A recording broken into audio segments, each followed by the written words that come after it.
रात का दूसरा पहर। घड़ी की सुई 12 बजे के पार जा चुकी है। दूर कहीं से कुत्तों के रोने की आवाज आ रही है और इसी सन्नाटे को चीरती हुई एक ट्रेन छुक छुक छुक छुक करती हुई चंडीपुर स्टेशन के प्लेटफार्म पर आके रुकी। स्टेशन इतना सुनसान है कि अपनी सांस की आवाज भी डरा दे। ट्रेन से एक ही मुसाफिर उतरा, सुमित। उसके दोनों हाथ खाली हैं और वो परेशान दिख रहा है।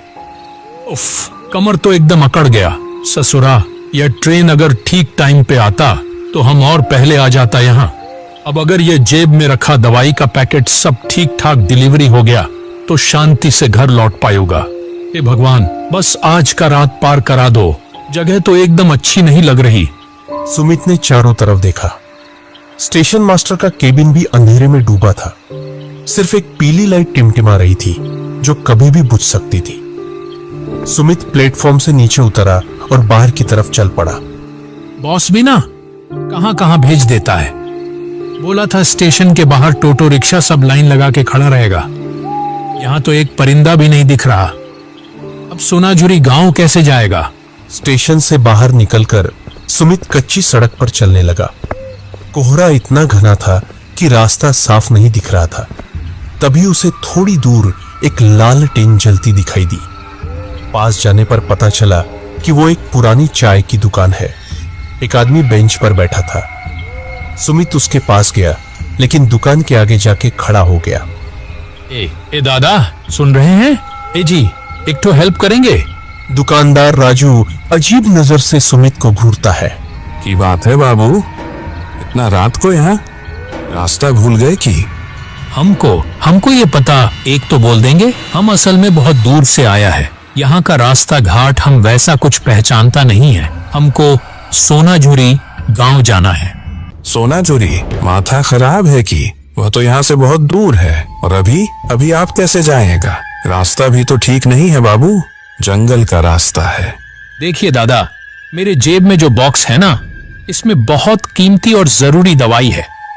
कंपनी का ऑर्डर है, आज ही पहुंचाना होगा, नहीं तो नौकरी चला जाएगा। आता नौकरी का चक्कर बड़ा खराब होता है।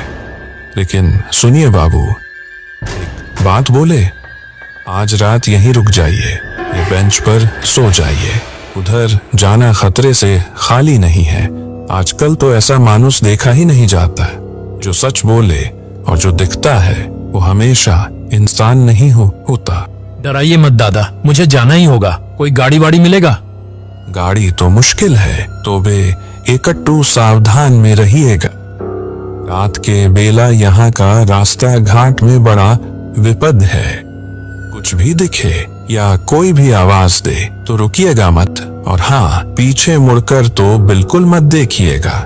ठीक है दादा, जय माँ काली।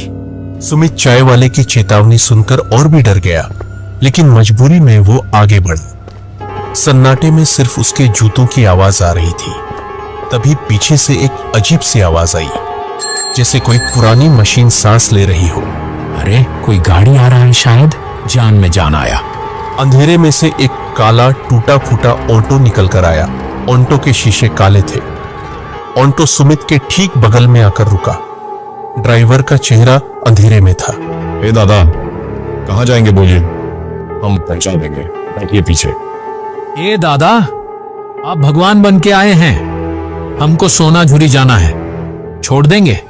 ही एकदम छोड़ देंगे। ऐसी जगह चलेंगे कि फिर कहीं जाने का जरूरत नहीं पड़ेगा। बैठिए।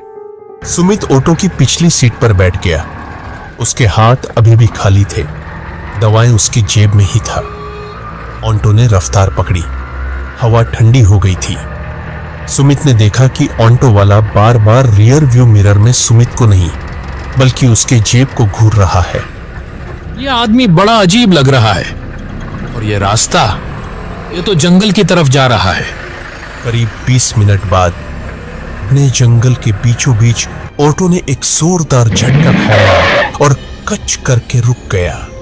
चारों तरफ सिर्फ झाड़ियां और सन्नाटा था। अरे, की हुआ मोशाई? ऐसे खड़ा क्यों हो गए? गाड़ी खराब हो गया कि? कुछ नहीं बाबू, आप बैठिए। इंजन गर्म हो गया है, थोड़ा हवा लगने दीजिए। तभी सुमित ने देखा कि सड़क के किनारे एक पेड़ के नीचे अंधेरे में एक लंबा चौड़ा आदमी पहले से खड़ा था। ऑटो वाला उतरा नहीं, बस खिड़की से उस आदमी को इशारा किया। वो आदमी धीरे धीरे ऑटो के पास आया। ये कौन है? यहाँ जंगल में क्या कर रहा है? फिर ले आया, मना किया था ना। अरे माल आसामी खुद चल के आया है, तू चुप कर। ए बाबू, उतरिए मत, भाग जाइए यहाँ से, ये जगह ठीक नहीं है। हम पुलिस को बुला लेंगे, जाओ यहाँ से। सुमित कुछ समझ नहीं पाया। यह आदमी ऑटो वाले को डांट रहा था या सुमित को बचा रहा था।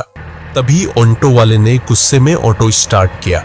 साला पागल कहीं का, दिमाग खराब कर दिया। बाबू आप उतरिए, आगे रास्ता खराब है, ऑटो नहीं जाएगा। क्या यहाँ इस जंगल में?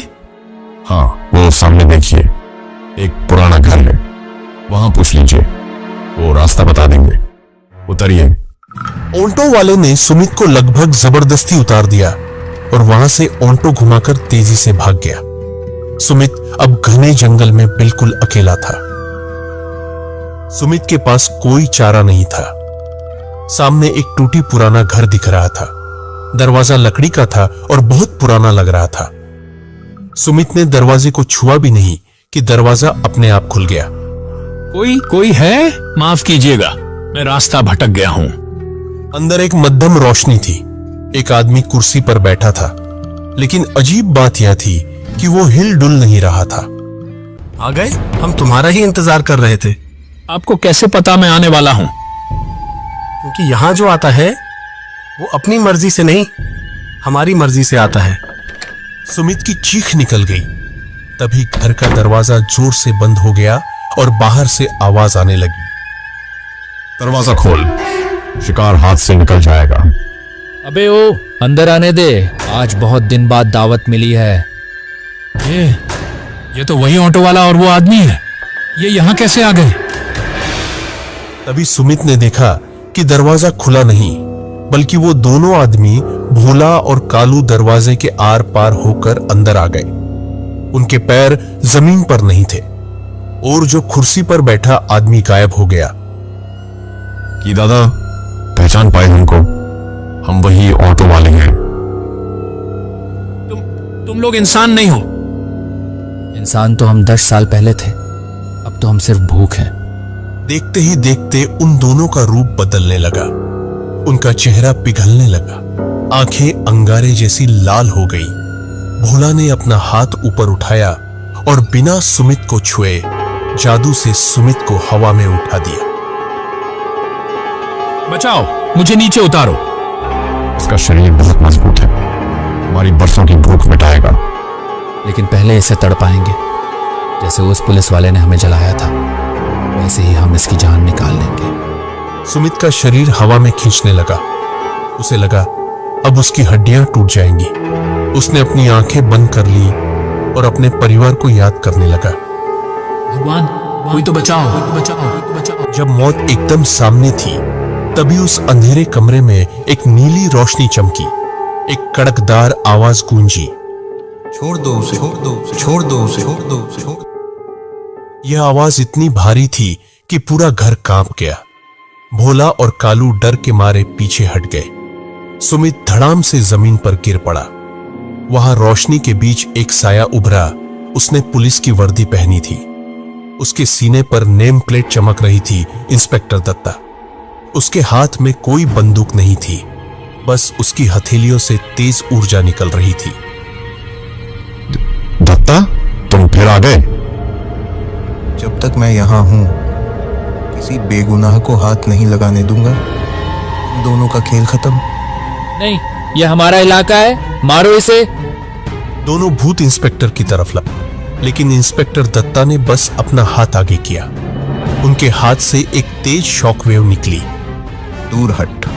वो दोनों भूत हवा में ही जलने लगे और चीखते हुए दीवार के पार फेंक गए। कमरे में शांति छा गई। इंस्पेक्टर सुमित की तरफ मुड़े। उनका चेहरा धुंधला था, लेकिन आंखों में सुकून था। डरो मत बेटे, अब तुम सुरक्षित हो। सो जाओ, बस सो जाओ। सुमित के आए आंखों के सामने अंधेरा छा गया और वो बेहोश हो गया। हे दादा, उठिए। किसी की आवाज से सुमित की आंख खुली। सुबह हो चुकी थी। वो उसी चाय की दुकान की बेंच पर लेटा था जहां वो कल रात सबसे पहले रुका था। चाय वाला राजू उसे हिला रहा था। भूत, वो ऑटो वाला, वो घर, इंस्पेक्टर। शांत हो जाइए बाबू, आप बेहोश थे। मैंने आपको सुबह में दुकान के सामने गिरे हुए देखा। दादा, वो सपना नहीं था। वो लोग मुझे मारने वाले थे, लेकिन एक पुलिस वाले ने बचाया। नाम था दत्ता। इंस्पेक्टर दत्ता? इसका मतलब उन्होंने आपको बचा लिया। मतलब? बाबू, 10 साल पहले यहाँ भोला और कालू नाम के 2 अपराधी थे। वो लोगों को अगवा करके मार डालते थे। इंस्पेक्टर दत्ता ने उन्हें पकड़ने की कोशिश की, पर उन गुंडों ने इंस्पेक्टर को उसी पुराने घर में आग लगाकर मार दिया था। हे भगवान! लेकिन मरने से पहले इंस्पेक्टर ने कसम खाई थी कि वो इन शैतानों को छोड़ेंगे नहीं। कुछ दिन बाद वो दोनों गुंडे भी उसी घर में रहस्यमयी आग में जलकर मर गए। गांव वाले कहते हैं कि इंस्पेक्टर दत्ता की आत्मा आज भी उस जंगल में पहरा देती है। जो भी मुसीबत में होता है, वो खाकी वर्दी वाला फरिश्ता उसे बचा लेता है।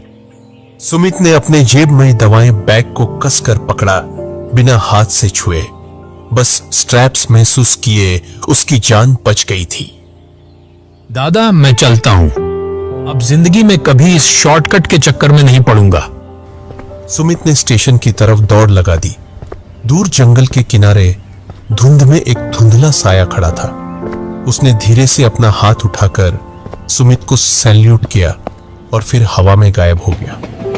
ट्रेन की सीटी बजी और सुमित की जिंदगी की गाड़ी फिर से पटरी पर लौट आई।